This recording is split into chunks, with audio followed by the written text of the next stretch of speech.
ورحمة الله تعالى وبركاته. ولا له قال قاسو دواد مeel kasta dukada caladiska joogtiin waa walaashin raxmad ruun.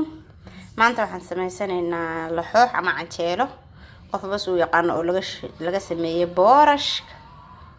ma fahanteen boorashkana ka sameynaynaa afar garwood baa la dhahaa luuqadeena. boorash weeye Soomaaliya xitaa uu yaala isagoo oday garweyn ku sawiran yahay arki jiray. marka waa kaas inan baa hadda ka hor inta soo galiya group aan ku jirno ayay inan asxaabtayda kamida channelkayga ku xidhan baa iga codsato tiri adoo canjeelada ka dubaya isna soo tus intaan hadda ka hor ka sameeyay. marka maanta idin tusaa insha Allah la socda. halka waxa igu jira koob biyo, koob boorasho iyo xabad ukuna, jab yar oo khamiirisa insha Allah bidmillaah kariim, wax yar oo cusba intaasaan isku daraa koobkan ku shubayaa. warray waxaan ku shubayaa biyaha, waxaan ku darayaa boorashka, waan isku soo shiidayaa insha Allah. waxaan ku ridayaa khamiirsadii yare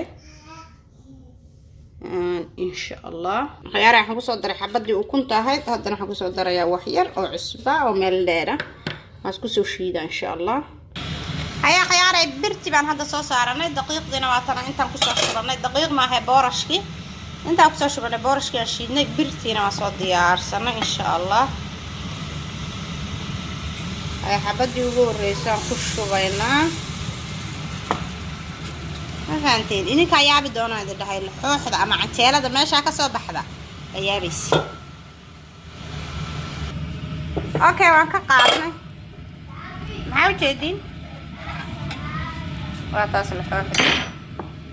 xabadii labaad baan ku soo shubaynaa. kamarada gacanta ku hayaa, gacanna waan ku dubayaa, way dhaqdhaqaaqaysaa. marka khayaaray waa taas laxooxdii ama canjeeladii waa u jeedin xabadii ugu horeysay. xabadii labaad baan ka qaadaynaa. xabad hore iyo xabad dambe maba kala laha ma kala dhacdaba. dadka hadday ogyihiin tan unbayba ka samaysan lahaayeen canjeelo. maasha Allah tabaarakallah. marka walaalahay qaaliga waa taa waa aragteen idihiina idin macallina waa taas asaas ay u kala daadanaysaa. xabad ma qabsanayso, saddex xabaan ka qaadnay hadda. hayehe maxaa kaloo sugaysi intaas aan rabay inaan idin tuso sababtoo ah waa la iga soo codsaday, habla iga soo codsaday asxaabtayda kamida oo channelkayga ku xidhan anigoo ka dubaya laxoox ama canjeelo boorashka ka sameynaya. waa taas waan idin soo geliyay insha Allah bidmillaahi kariim. ka faa'iideysta qofka diet-ka ku jira oo hilibka iska ridaya, qofka kale ciyaalka, qof walba oo u fiican tahay.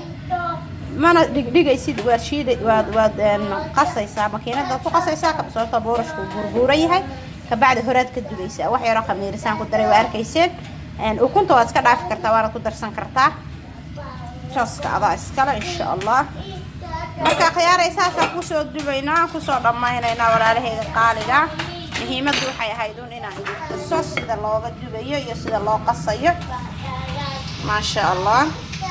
marka saasay noo haanaysaa insha Allah bidmillaah kariim. asxaabtayda boorashka laxooxdiisii waa aragtiin. maca salaama. waa walaashin raxmo idinkaga tegaysa sidaa iyo ammaano Allah. kulanti dambe oo xiiso leh insha Allah bidmillaah kariim. muhiimaddu sida loo qasayo iyo inaan alla iga soo codsaday sida looga dubayo boorashka laxooxda bay ahayd, waana idin tusay, waana idin la wadaagay. ka faa'iideysi wanaagsan. ducada, share-ta, like-ta, subscribe-ta waa xaqiina walaalahayga qaaliga. assalaamu calaykum waraxmatullaahi tacaala.